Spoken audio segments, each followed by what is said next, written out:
Welcome, everybody. This is Bart Sharp, and you are on Becoming Quantum Conscious. And you are listening to the United Public Radio Network and UFO Paranormal Radio Network, broadcasting out of the beautiful city of New Orleans, Louisiana, on 107.7 and 105.3. We are also on Roku, cable television, Facebook, X, YouTube, and other internet platforms all around the world. And we're so glad to be here today, tonight, or this morning, wherever you are across the world. Hoping you're ready to hear the news about Mary Magdalene. Right now, I'm still in France. Gosh, it's been almost 5 months being here, leading tours, doing my shamanic work, leading the radio show, and having a great time. And one thing that we all do, or at least the close circle of friends that I know, not many, we go to power spots, and there's oodles and oodles around. And, just wondering if you can ever get enough of them. Where do they really take you? What's the ultimate purpose there? I have my own theories with that. And it's just been a great opening journey. And it really brings us to, that gal 2,000 years ago, Mary Magdalene.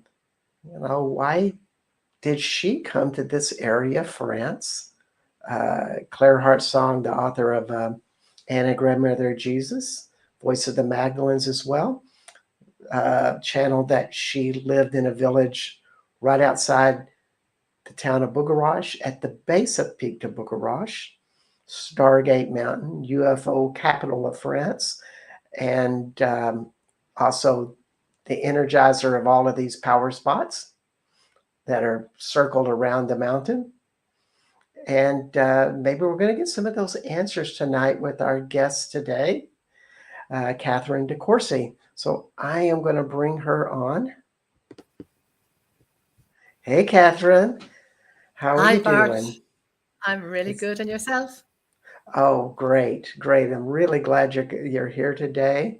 We have a lot of Mary Magdalene questions. And of course, Catherine de Courcy is the author of Montségur, a wonderful historical fiction novel about a young woman, a family, a village, a group, a community, all living at Montségur in relation to that timeless tragedy there.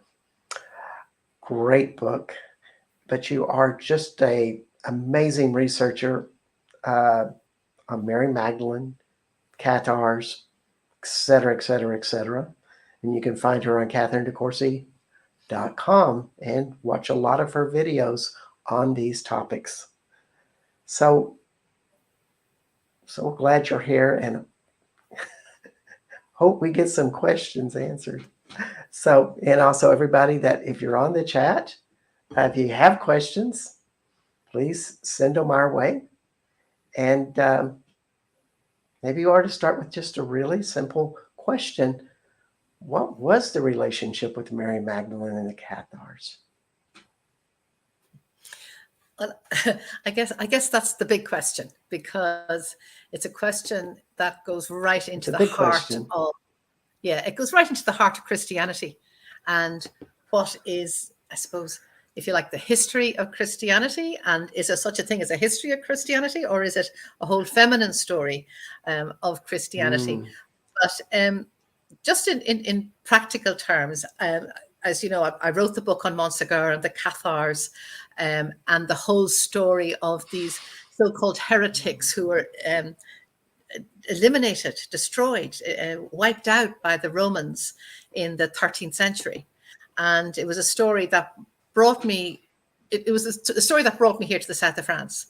And from there, then going to what you call the hotspots, and realizing that there's far more to this story than merely the basic facts. So since I wrote the book, I've been delving more into the connection between the Cathars and early Christianity. I'm a historian, so I'm looking for the connections, the historical connections. And when you actually look at the history of Christianity in the first century, in the first, second, third century, and then you start to extrapolate from that into what's quite logical up to the 12th, 11th, 12th, 13th century in the south of France, it makes a lot of sense to suggest that there's a lineage there. So just logically, they would suggest there's a lineage there. Now, in terms of the early history of Christianity, Jesus brought in the Christ light, and it is generally accepted that after his death, Mary Magdalene fled to this part of the Roman Empire, which was the south of France. And you'll see, and from there, she preached for the next 30 years. She preached around the southern region of France, around Provence, the Camargue, over towards Toulouse, down into the Occitan region of what we call now the Occitan region. This was, of course, part of the Roman Empire, but it was a remote part of the Roman Empire. And it is generally accepted she would have had very good contacts and connections. Now, in terms of her life here, I would draw very heavily on the work of Kathleen McGowan, who has done a lot of scholarly work on the history, on the story of Mary Magdalene in the south of France. She certainly has. She has, yeah, and it's scholarly insofar as, I mean, we do know, I've also attended a load of lectures online. There's some really good curated lectures by experts in the field. In terms of documented evidence, there isn't a huge amount, but in terms of the tradition, there's a huge amount of information. So Kathleen would refer to the Rabbinus Marius document from the 9th century, of which she's seen a copy in a 14th century copy in Oxford, in the Magdalene College in Oxford. And this talks about Mary Magdalene in France. If you go, for example, to the Church of Saint Sepulchre the Church of Saint Severin in Paris, near Notre Dame, there's a triptych there, a stained glass triptych made in the late 19th century of Mary Magdalene preaching in Provence. And the ship is behind her, the ship that it is presumed she sailed across with. So if you go to the Camargue, the three Marys are celebrated there. If you look at the song, which was pointed out to me once, I saw three ships come sailing in, and who was on those ships? All three, but Jesus Christ and his lady. And that whole sense that Mary Magdalene, that's as far as I'm going to go on that one, came to this part of the world. Wow. So, and to let people to know a little bit about geography, the Camargue is also the home of Marie de la Mer, the city, and the church that so many people do pilgrimages to today. And it's very closely associated with Sarah, the daughter of Jesus and Mary Magdalene. And it said that there are relics of hers there. So, yes, and it said that there are relics of Mary. There's also a story that she founded that church. Do you think that Sarah founded the church? Yeah. Oh, she's hugely venerated. And in May every year, the gypsies from all over Europe gather to celebrate her and to honor her in a 2-day celebration. Yeah.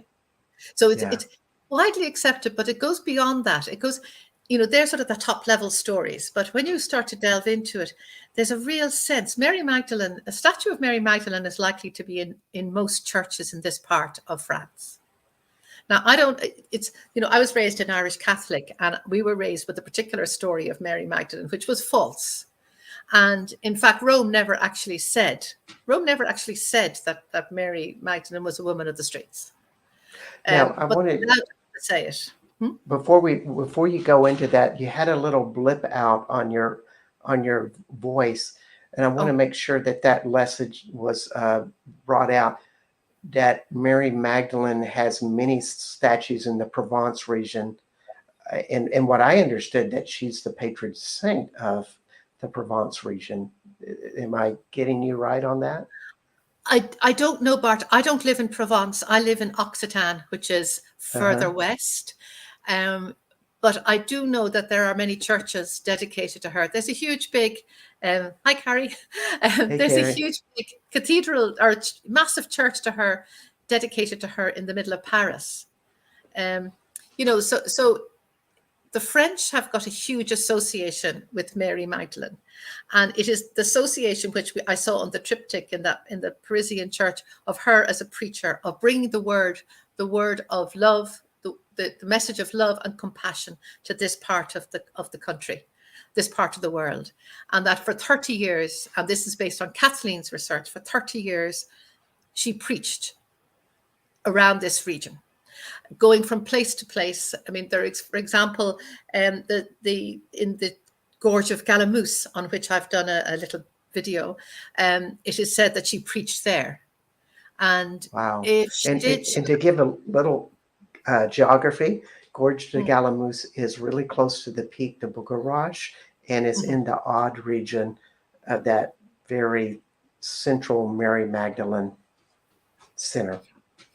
it is. It's one of the hotspots. It's a Yes, really magnificent gorge. Try not to interrupt you too much, Catherine. Okay, no, that's okay. No, it's good to clarify because, yes, because I'm so familiar with my local region that I don't think, yeah. But you got to tell me about the Gorge de Galamoose and the Hermitage of Galamoose and Mary Magdalene. Well, it is said that she preached there, and locally it it is said that she preached there. Now, if she did well, because the gorge, the cave that we all go to is in a deep gorge. And it's possible, because certainly she was known to have been around this region. She was known to have associations with Rennes-le-Château, which Rennes-le-Château would be about 40 minutes drive from the Gorge of Galamoose. So it's the same area. And as you know, again, referring back to Bougarach, Rennes-le-Château is about 40-minute drive from Bougarach, but you can see the two of them, that you stand on one and you see the other. So these areas, for anybody who's been to this part of the world, these areas they really do stand out and are prominent. And the small church in Rennes-le-Château, the famous church that's associated with the Da Vinci Code, made famous by the Da Vinci Code, for example, that was on a site of a church of Mary Magdalene. And she is very prominent in this church. And there's a statue there of Mary Magdalene standing opposite Anthony the Hermit. And I'm jumping ahead, but I'll just make this connection. And it was Kathleen who brought this to my attention. I'm curious about that connection, because Anthony was also at the Hermitage de Galamoose, if I'm not mistaken. Yeah. When I did my little piece on the Hermitage of Galamoose, I was curious, who was this St. Anthony the Hermit? I'd never heard of him. And I was pretty well up to speed on a lot of saints, having grown up deeply in the Catholic Church. And St. Anthony the Hermit was a holy man who lived a Christian who lived in the 3rd to 4th century. He lived to the age of 105. He died in the desert in Egypt in, I think, about 350. Roughly. And during this, and what he did during his lifetime, he was considered, in the Roman Catholic tradition, he is considered the first monk. So he went to the desert to pray, and then people gathered around him. So he went because they wanted to get that sense of his meditation, of, his wisdom, of his spirituality. So then he went deeper into the desert to be alone, and they followed him. And his life is very, very well documented by the Roman Church. But he gathered, knowing, and I'll tell you about this bit in a minute, knowing that there was something on the way, he gathered the scriptures, as many scriptures as he could find from the 1st, 2nd, and 3rd century, and hid them in monastic places in the desert. And what Kathleen would say, and this is going to be the subject of my next video, Kathleen would, for me, as soon as I started to research St. Anthony the Great, the Hermit, going, he never came to the south of France. What that did is it brought me back to before Christianity was taken over by Rome, which happened in the 4th century. And what Kathleen would say is, by putting by Berenger Saunier, who rebuilt the church in Rennes-le-Château in the late 19th century. Kathleen would say that he deliberately put Mary Magdalene opposite Anthony the Great to tell us 120, 30 years later that there is a connection here. Look for the connection, because that's what that little church is all about. Is, Saunier was putting out all sorts of messages, and it's up to us to find them. And thanks to the likes of Henry Lincoln and the Da Vinci Code and all of those sort of things, we're beginning now to see and make those connections. And what that connection is. Yes, please tell us that connection. I have more questions about that particular thing. Okay. So, and what that connection is doing, what that connection for me is doing, quite simply, is bringing us back to the time before 325, which is when the Roman Empire, made Christianity the state religion. Up until the 4th century, the Romans persecuted, to a greater or lesser degree, Christians. The Roman Christian church did not happen in the 1st century. No. It was created in the 4th century. And as soon as me, as a Roman Catholic, raised as a Roman Catholic, hears that, I begin to scratch my head and go, what have I been sold? What have I been told? What's going on here? What have I been raised within, to the point that it's so deep within me that I remember the first time somebody said to me that Jesus and Mary Magdalene were married, and I was so shocked. I thought they were like it was too Da Vinci Code. It was like, I can't accept that. But then you start to break it down, and it actually is pretty shocking when you look to those 1st, 2nd, and 3rd century, the 1st, 2nd, and 3rd century documentation of the early Christian church. And if you go to, for example, in Ireland, the Chester Beatty Library, you'll see those documents there. You'll see these old parchments. And for example, there are 2 parchments there. It's the parchments. They're scraps. They're called fragments of scriptures from these centuries. And for example, as a way of, if you look at the way things have been rewritten and redefined and whatever, there are 2 pieces there which were written by women. And after the Romans began to gather it all in and turn it into what we now know as the liturgy of the Roman Catholic Church, these 2 women became men. Their names were changed to the male names. So when you look at what Rome did in the 4th and 5th century, and this is historical fact, this is just straightforward historical fact available to anybody who's interested in researching it or listening to those who have researched it. Rome began to develop in the 4th and 5th century to the point where we ended up with the 4 evangelists, the Bible, the New Testament, and so on, the saints and so on.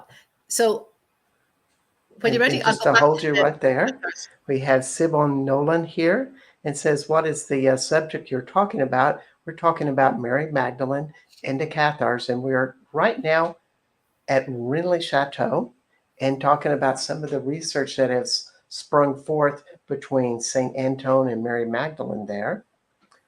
And I want to throw in this question. Anton has a closed book where Mary Magdalene has an open book on those statues. Is there any type of symbolism you see in those expressions? Bart, to tell you the truth, the symbolism within the church, I pick and choose. I haven't gone into the detail of those. But Mary Magdalene is also on the altar with the urn and the so on. All of the skull, yes, and the hands. But I just to go back to Siobhan's question.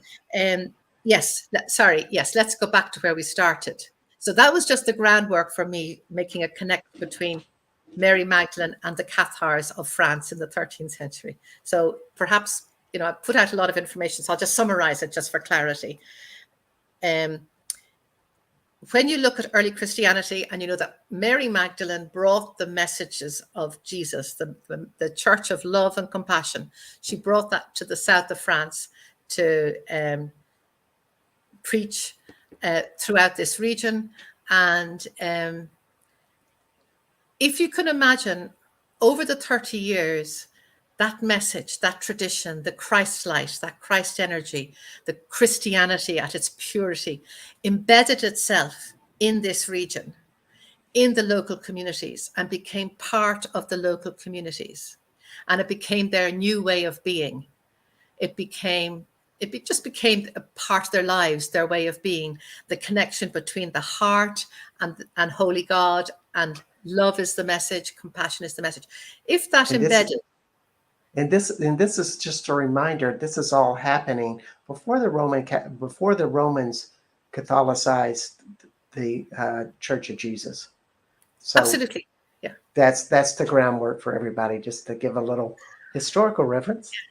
That's the key to it. The key to it is this all came, and if you could imagine yourself living in a village in this part of the world, and this beautiful woman comes in, and she's got maybe an entourage, and she spreads, she talks of love and compassion, and life would have been, as they say, nasty, brutish, and short.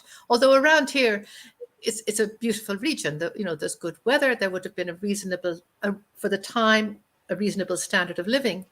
But if you can imagine this person, this woman coming in and talking of love and compassion and a bigger view of the world, a view of the world where love is the essence. And if you can imagine that then embedding into the communities as their way of being, as their spiritual practice, as their tradition.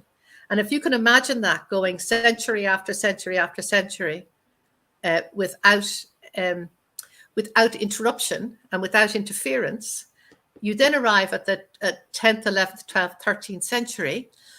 And what was happening in the most practical terms in that medieval period in Western Europe was the population was growing, and there were more and more people writing. There was a greater amount of literature. There was a greater amount of discussion. There was greater tolerance and intolerance. And more people were, there were the universities of Paris, there were discussions, and powerful people were now making it clear that this was the tradition to which they adhered. This was their way of being. And so the Cathar, the Mary Magdalene teachings and the Cathar teachings were really starting to expand way beyond Southwest France. And I want to tell everybody before you say anything that this is a live show. We just had that question, and we want to thank Rose for coming on, and Magdalene.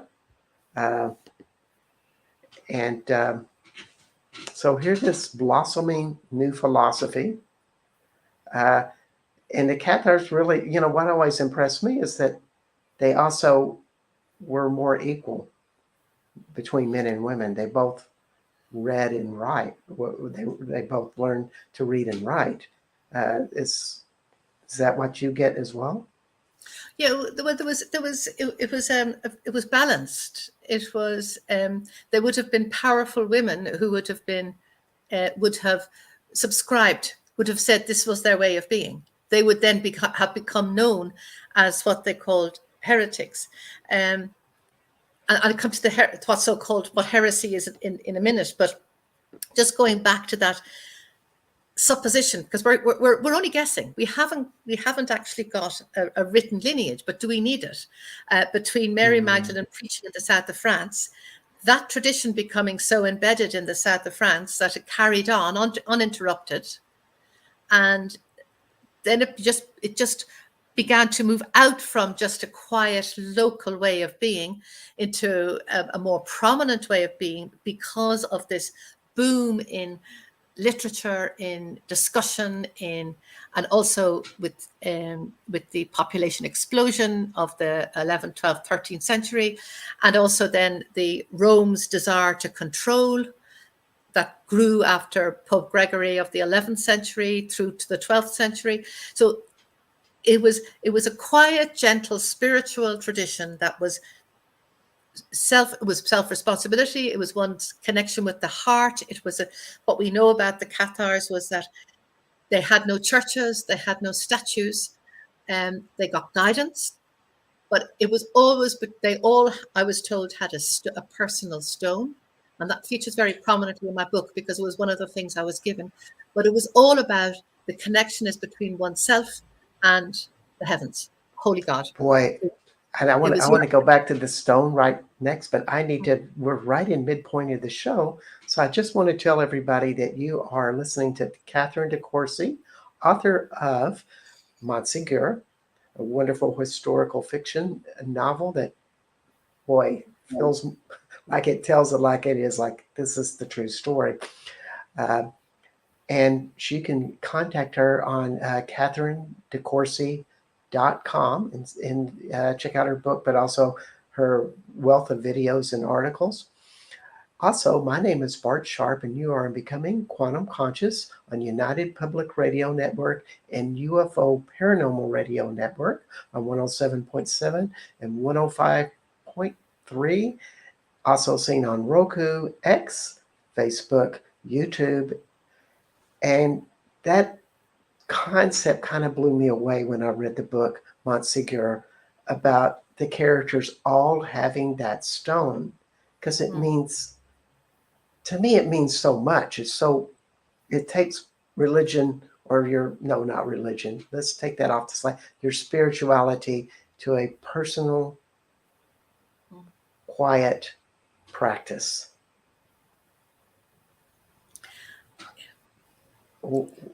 Anything you'd like to add to that? Yeah, I think that's it in a nutshell, Bart.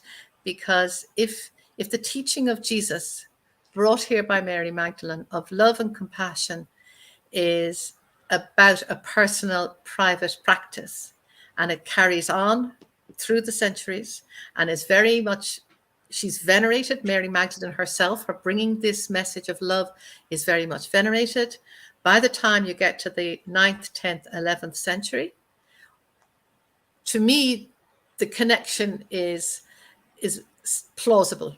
To me, the connection is logical, because Rome, even though this was part of the Roman Empire, Rome's influence here in the villages wasn't huge. But when the population began to grow, when more was getting written down, when people were, when there was more discussion, and then there became opposition, and then there came a desire on the part of Rome to control. And then as Rome moved in to control in the 11th and 12th and 13th century, well, particularly the 12th and 13th century, then they moved in on these quiet people who were minding their own business, and began to demand that they adhere to Rome's rules and regulations. And I'll give you one really good example of that, which I only discovered in the last year or so, since I've been researching the early history of Christianity. So, as I said, the Cathars, as they're now called, had no churches, had no statues, had no, they had no symbols. They just were.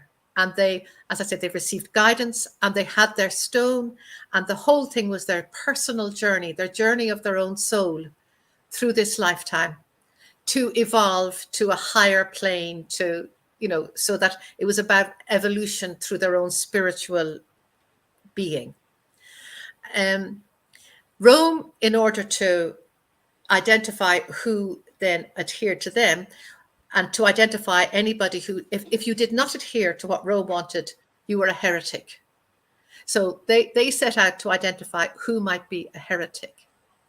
And this awful crusade started in 1209 to physically eliminate anybody who did not agree, anybody who did not go along with the Roman Catholic way of being. And then in 1215, at the Fourth Lateran Council, they introduced the idea that one had to go to confession once a year. Now, anyone who was raised as a Catholic, like I was, from the age of 6, we had to go to confession every Saturday before you went to Mass on Sunday, and we had to deliver prayers.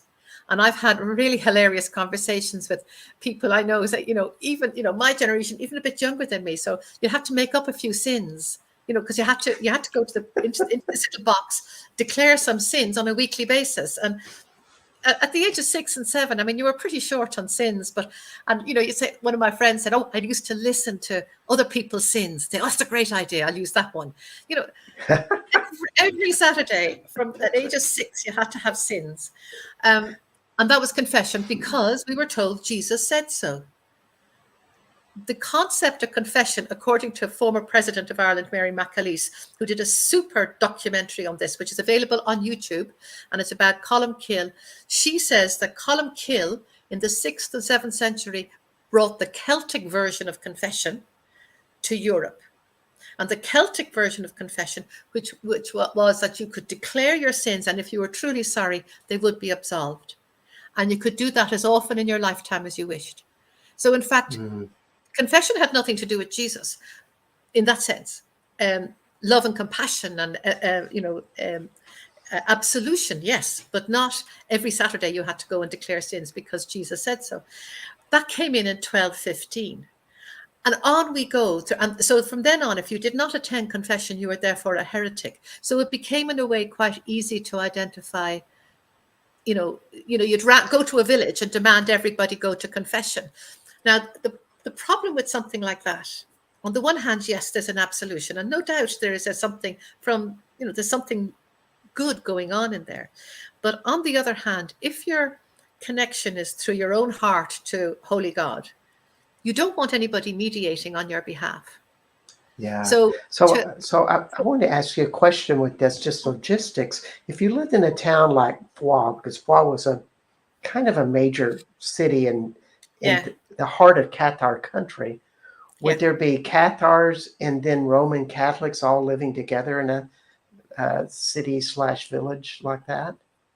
Well, in Béziers, in the beginning of that horrible crusade in 1209, on Mary Magdalene's feast day, the 22nd of July, there was a siege laid against the town. This was the beginning of the crusade, and it was a Norman crusade it was the only crusade of Christians against Christians, and it's never been specifically apologized for by the Pope. But the Crusaders, the Normans, the Northern French, surrounded Béziers, and for one reason and another, they broke through on the first day. So they were fresh, and they went back out to the Archbishop, who was supervising the crusade, and he said, how do we tell the Catholic from the Christian, or the Catholic from the Cathar? And he said, apparently, kill them all, God will know his own. And in the records of the church, they say 20,000 people were killed that day. Every man, woman, and child of Béziers was killed by the Roman crusading forces that day. And that's historical fact.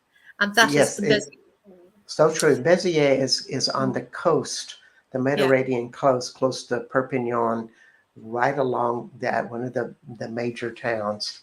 So that's really great.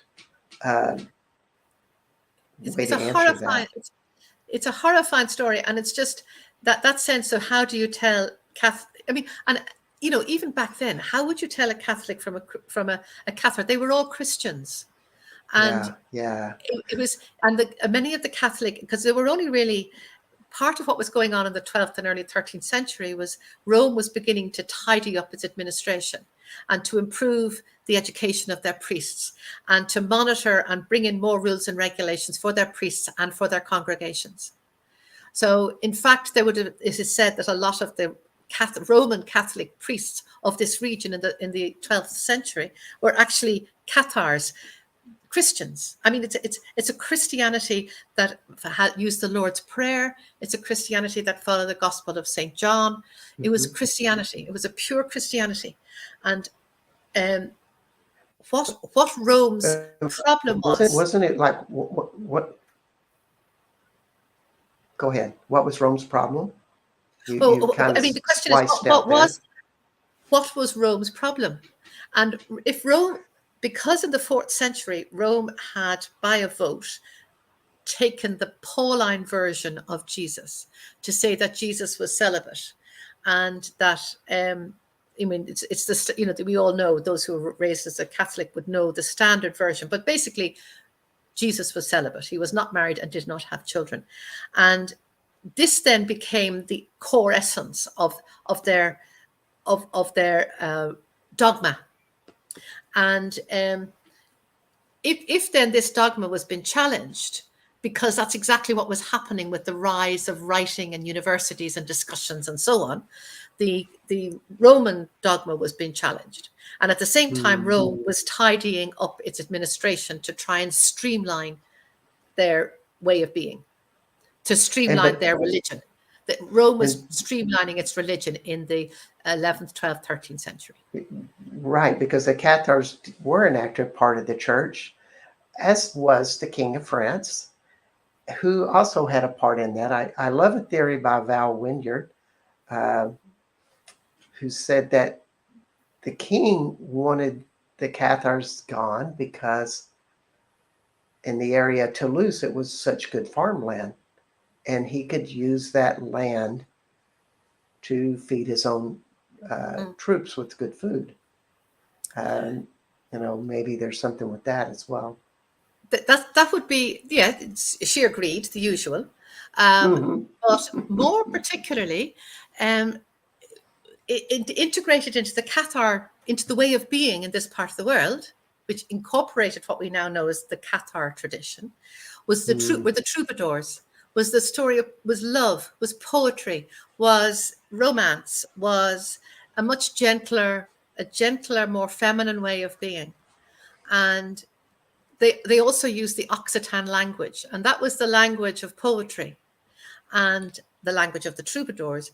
And that made the people of this region more powerful than they would otherwise have been, because by walking with armies, by walking, going from castle to castle, by singing songs of love, by being artists, they were spreading a way of being, a tradition, far more so than if that was not part of who they were. So yes, these were rich lands. There's no question about that.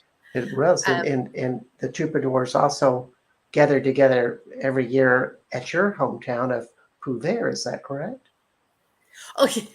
Up at the castle, yeah. Oh, listen, there are fetes throughout the summer in this part of the region. All sorts of interesting fetes. There are fetes for roses. There are fetes for, yeah. So yes, we have, Prouvaire Castle is a castle of music and the troubadours. So they have a festival, that they organize a festival up there. Yeah. So it's still very much a place like this. Yeah. Yeah. I had a question just to kind of shift it a little bit back to Mary Magdalene. After she worked, she, as we say, as the Doobie Brothers say, she took it to the streets and was preaching, and not preaching, but teaching all of these gospels of love. And she decided that it was time to stop and become reflective. And a lot of people say that she, at that point, went to the cave of St. Balm, and wondered what was your interpretation of that. You see, because that's a very controversial topic. Some people say absolutely yes, others say absolutely not, and let's not get them in the same room. But I would like to hear what your point of view is. Well, Kathleen is the only person I know who's actually done serious scholarly research on that topic. And she's looked at every bit of information that's available. And she would say that, yes, there's a very strong association between Mary Magdalene and St. Balm. But she would also say Mary Magdalene did not hide in a cave for 30 years, which I think is the Roman version of her. She was out and about and preaching and spreading the word and meeting people and making connections. And she would have been a powerful, well-to-do woman. So she would have been welcomed into the powerful houses. Now that's me saying that, because in terms of actual records, the records are. So she was in the area, and I always get it that she was very much a contemplative, and she spent a lot of time alone in prayer and meditation, and those caves are powerful. If I was in her shoes, I would go. Yeah. And spend time. I mean, I don't know. That idea of living in a cave for 30 years doesn't sound like a really great way to go. They're really cold, miserable. There's no water. Yeah, and Kathleen would say absolutely no question of it. And yes, to retreat, as we all do around here. Like if you're tuned in at all, you go to a cave and you sit and you go into contemplation. When I was writing the book, I spent 60 hours in a cave, which was really quite an extraordinary experience, but that was my limit. Well, that's an extraordinary story. If I remember it correctly, you went to the Grotte La Bethlehem, which is one of the most sacred caves of the Cathars. I was just down from I was in the next one down. So the Bethlehem one is an Oh, open cave. really? Oh no, I was in the Yes. pitch dark, and it was quite an experience. Oh, Yeah, that cave. that cave. Yeah, That's where you go nice when you're fact. in pitch dark for days upon days. Yeah, What but I mean, that's you wild. do. Yeah, I mean, you do it for contemplation. You do it for meditation. You do it to get Of straight course. there. And because there are so many beautiful places to do just that. But I mean, I did that because I was writing the book, and it was part of my research. But to spend time even in the Galamoose grotto, in the cave of Galamoose, or to go to the caves of Nyo and spend an hour there because that's all you're allowed, or any of these incredible caves or hotspots, or to just sit out looking at the beautiful landscape, sit on the top of Mont Segur looking out over the valleys, because the landscape speaks to you. And this is where it's kind of the spirituality versus the religion, because to actually really get a sense of who the Cathars were, it's to sit in the landscape and switch off and just go with just being, because as I say, they didn't have all of the rules and regulations that were then they tried to impose on them for various reasons in the 13th century. And at all the same time, they would be holding that stone and that was connecting with the nature.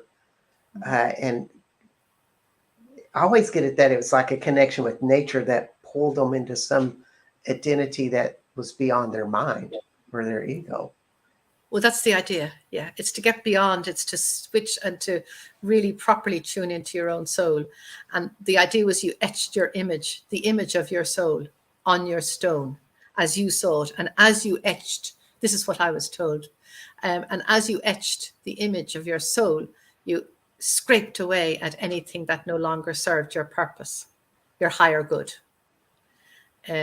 So that again, it's all personal contemplation. It is not handing your power over.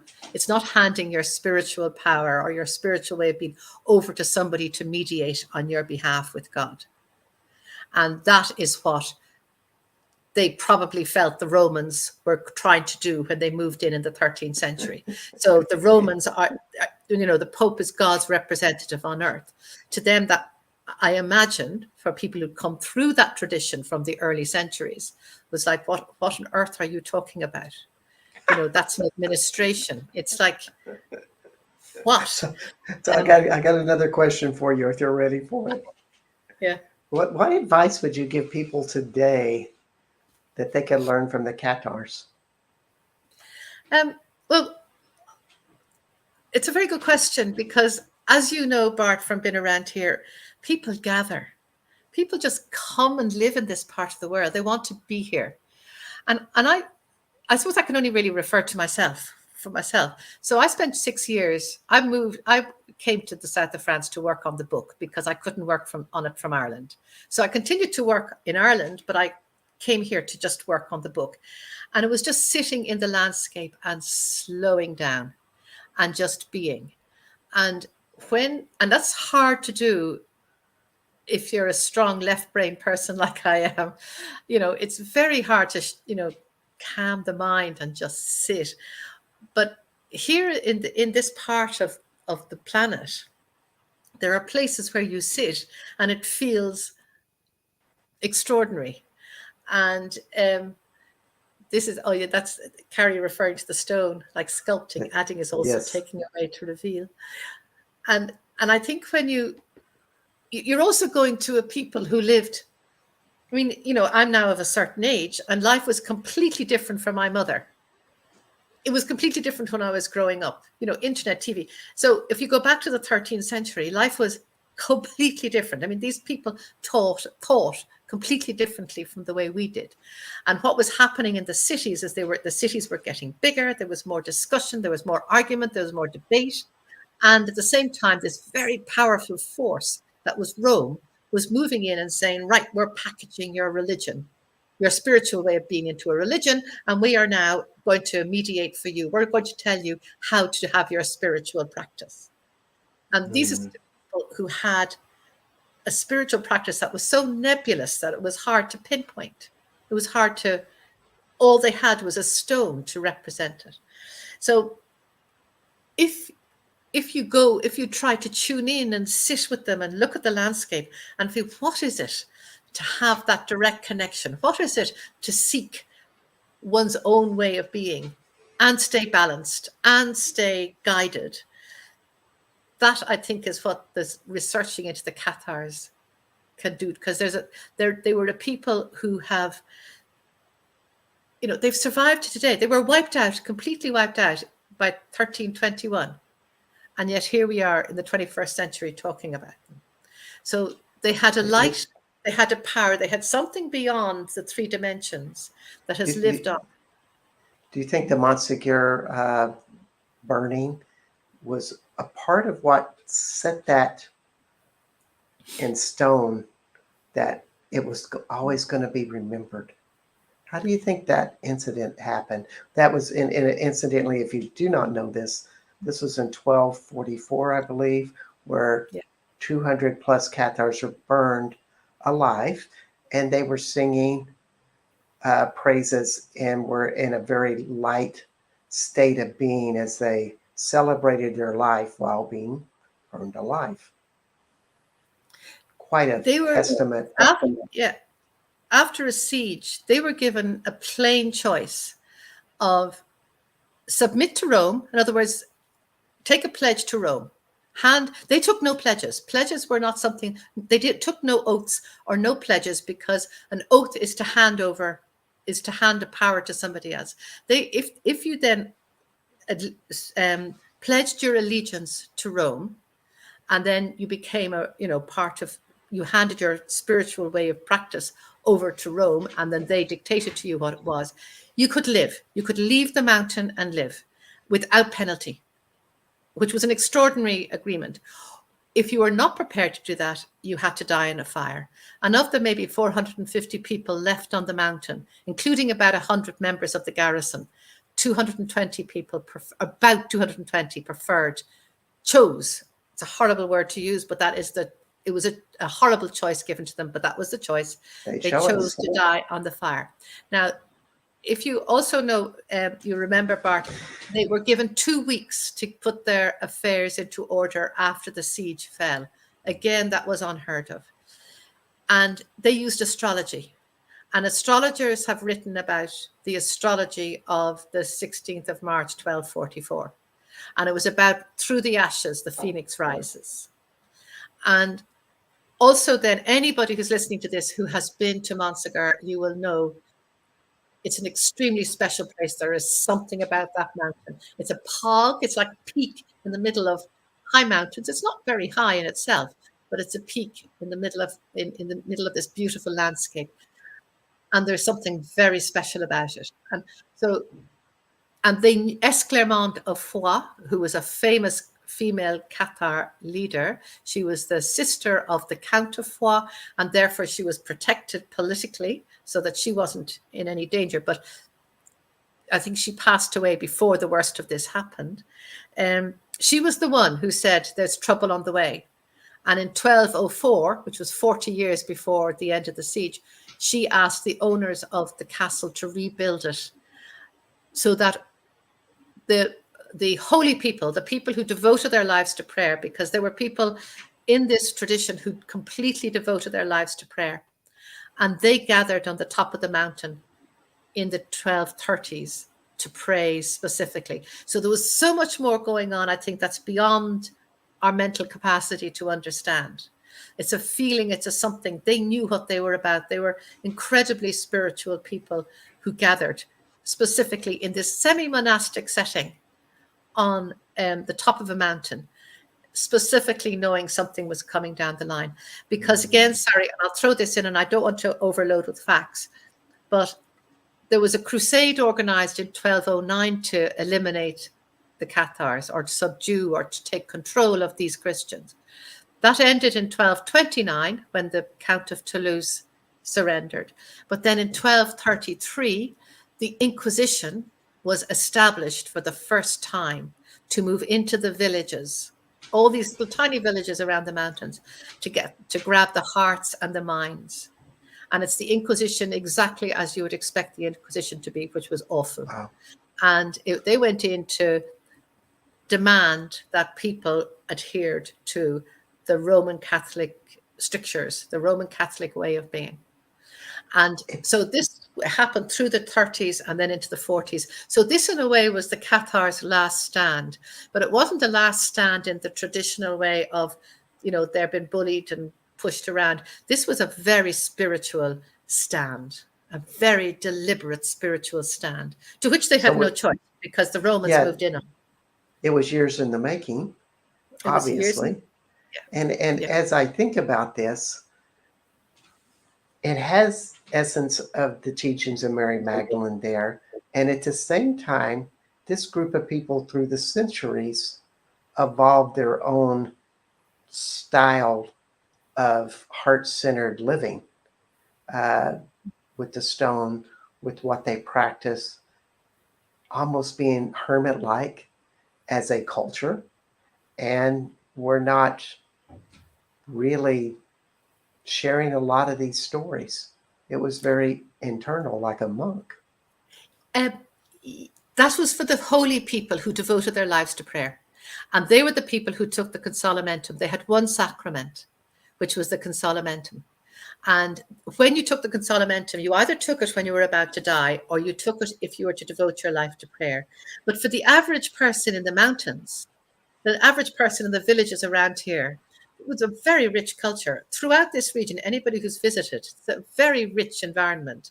So throughout all these villages and towns, there would have been people, as we all are, looking for their spiritual connection. And the guidance would have come from these holy people who used to go from village to village giving guidance. They didn't preach. They didn't necessarily, they didn't stand up and talk to a crowd unless they were invited to do so, in which case it was probably just in a village setting where maybe a few families gathered.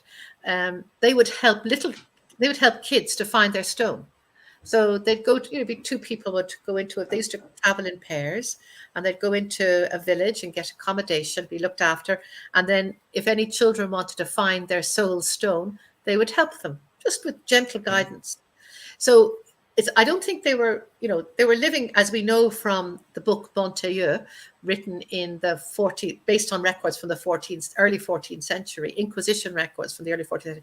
They had robust lives. I mean, they were they were big, robust lives, but they were lives, I think, that were very aware that they had a bigger aspect to themselves rather than their three dimensions.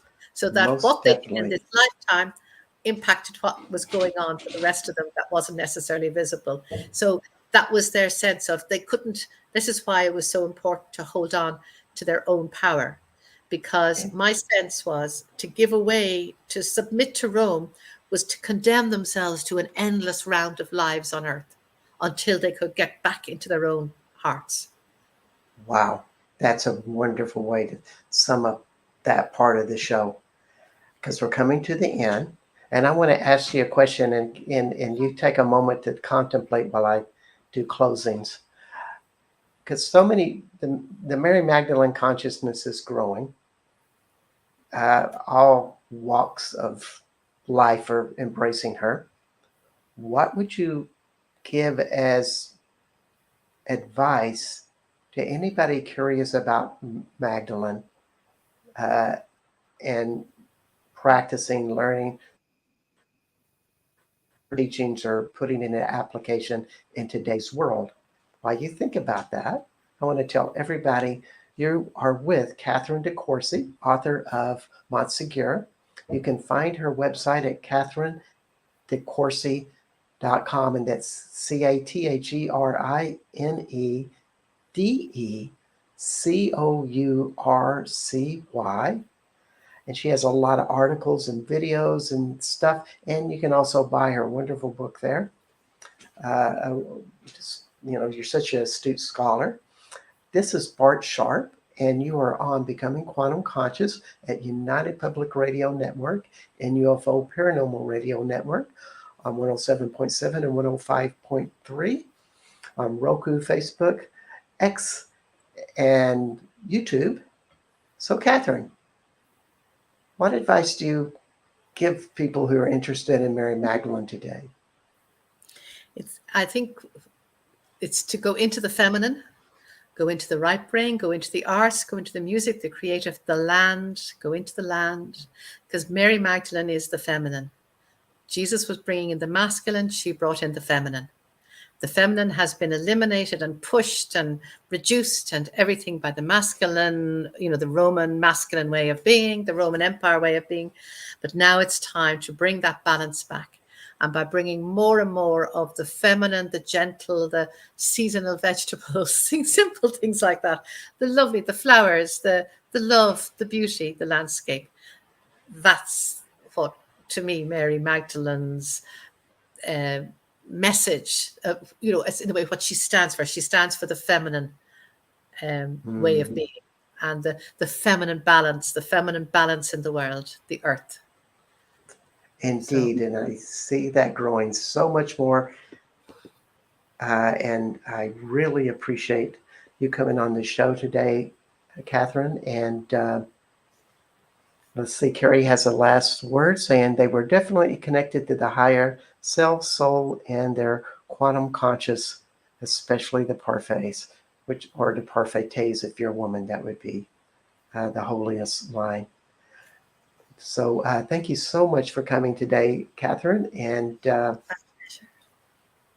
to have you back in the future, and wish everybody the best. And we'll see you next week with Elise Falzone and the power of embodiment.